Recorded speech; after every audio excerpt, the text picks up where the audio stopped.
I don't even know if I'm gonna post this video or not. But want to be calm right now to share. I was thinking things right now. I was reading Luke chapter 22 in the King James Bible app that I have on my tablet. I started thinking things as I started reading that. It's a long chapter, but I'm seeing, wow, it's like it's so worth it, you know.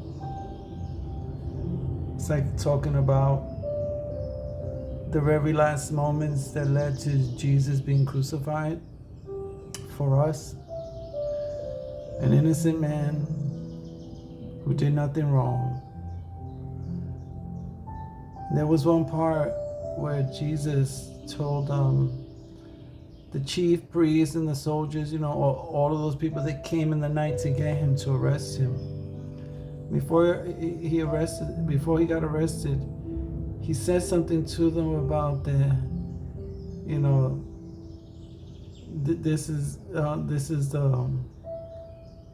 hour of darkness. You know, like, I guess, you know, this is the little time that darkness has to do what it does, the evil. And when he said that to them, I was like, wow.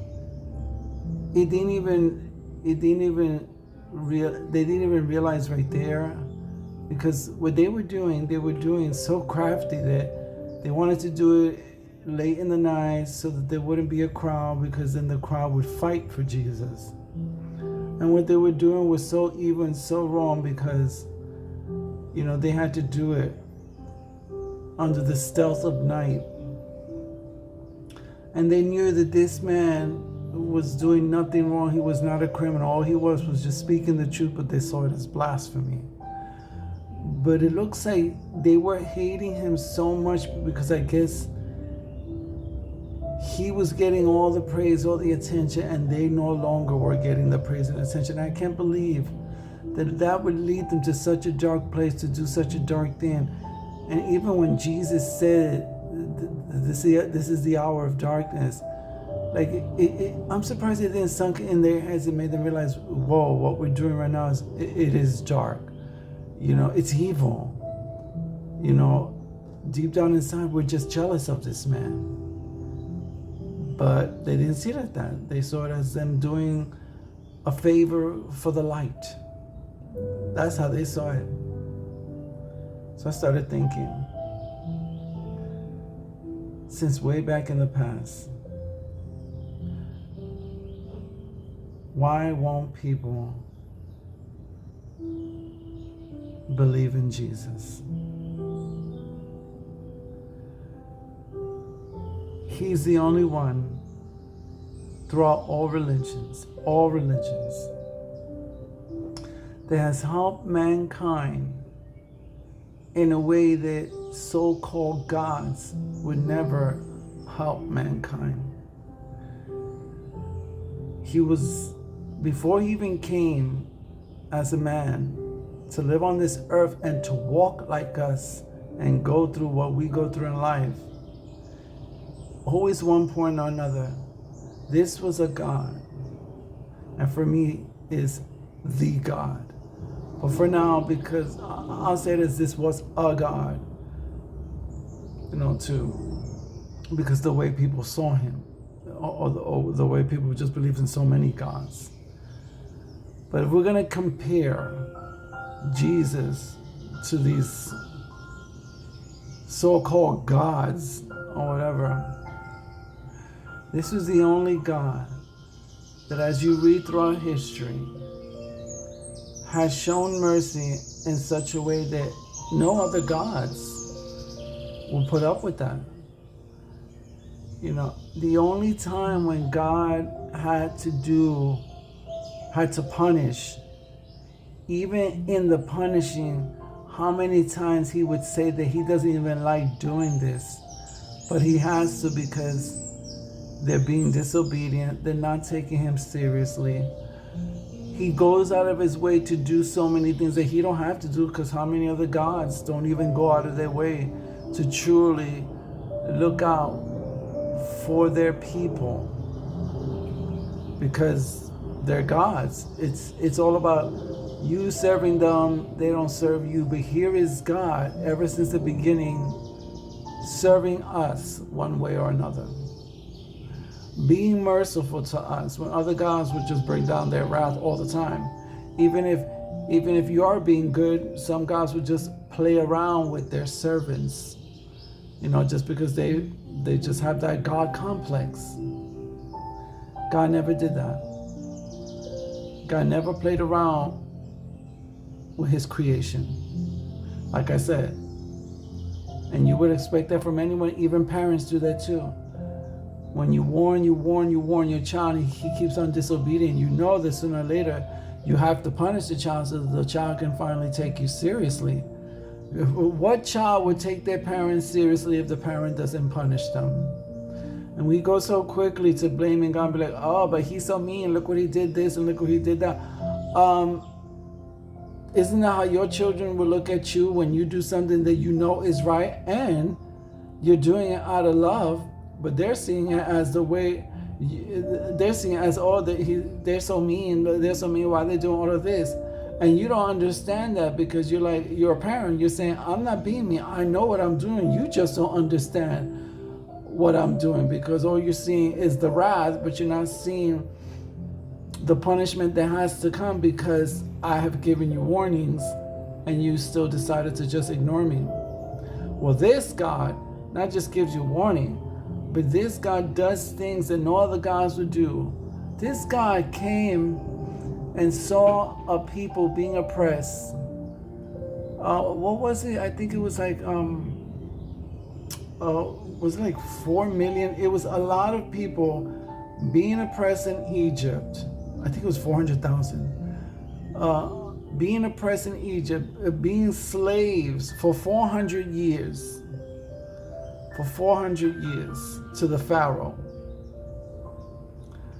And this God comes out of nowhere and decides enough is enough. He could have just let that happening, because they were still believing in him. They were still praising him. Of course, they were still saying, though, when God, when will you bring justice or whatever? But they didn't stop still believing and praying in him. And then he goes and shows how truly he is God and the only God.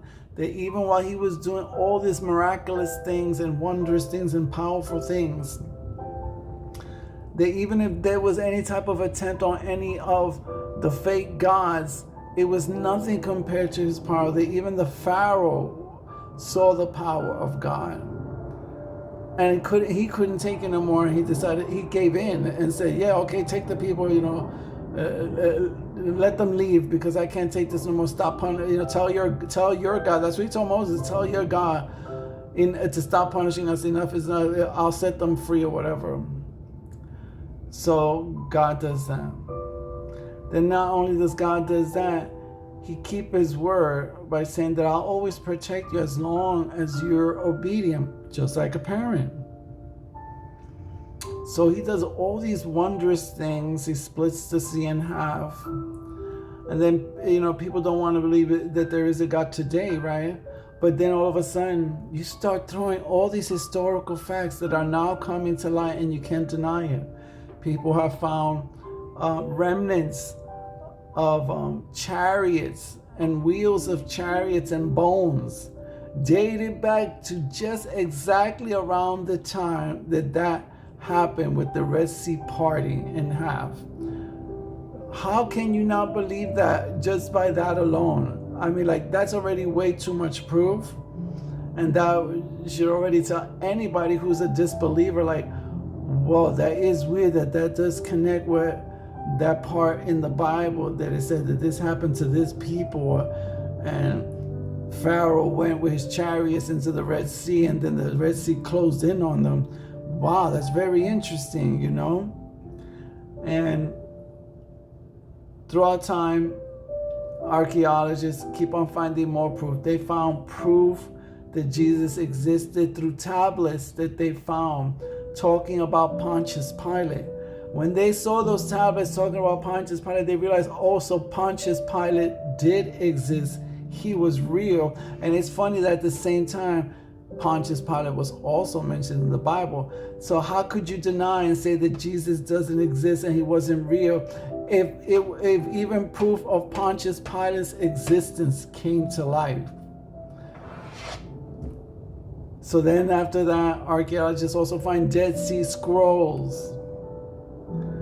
They find so many things that keeps on proving the existence of Jesus. Then just recently, like months ago, they were even scientists themselves, especially one scientist, who for some reason, wanted to dive in deep into the DNA strand of a human being, and he realized that he always found these certain numbers that kept on repeating itself.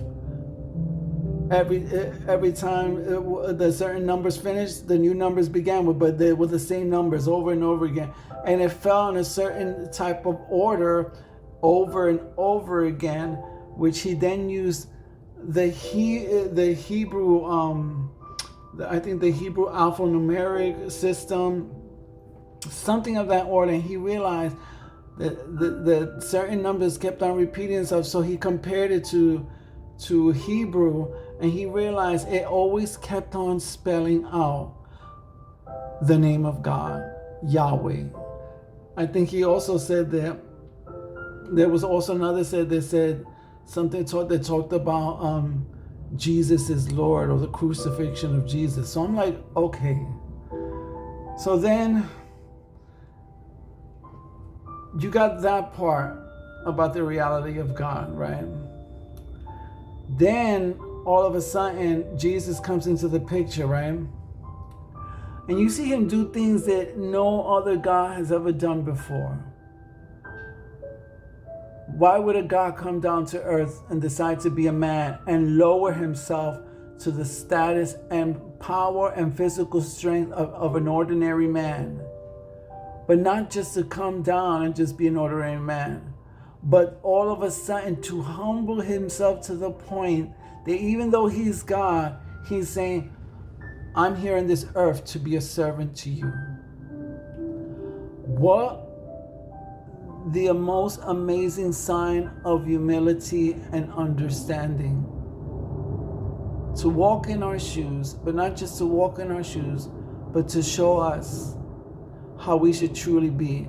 And he wasn't showing us how we should truly be by being a prick, through the whole process, being mean or whatever.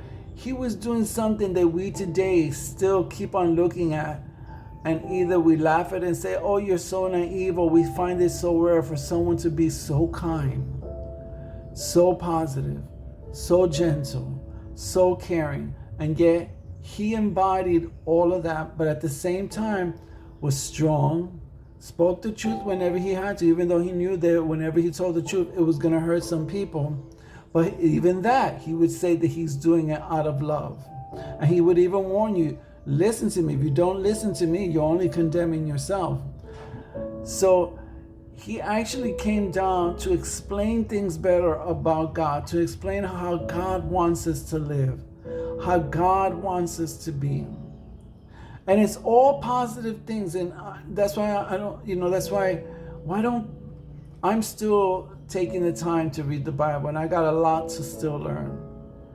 But I'm realizing, and while I'm taking the time to read the Bible, I'm seeing it for myself, especially in the New Testament. I can't find nothing bad about what Jesus is doing and saying and acting and behaving. I cannot find nothing wrong. And I guarantee that if you was to read it too, it would be impossible for you to find anything wrong that he does. It's so mind-blowing what he does throughout his lifetime with the 33 years that he spent on earth, humbling himself and serving us, being so kind. Then you don't hear God's coming down and taking the time to understand people, to listen to people, to pray for people, to heal people, to serve people. to tell them truth, to tell them I love you. I want your soul to be saved, to let them know, listen, this is the reality. This is the reality. There's only two ways. There's either life or death. There's either light or darkness. There's either heaven or hell. This is just what it is.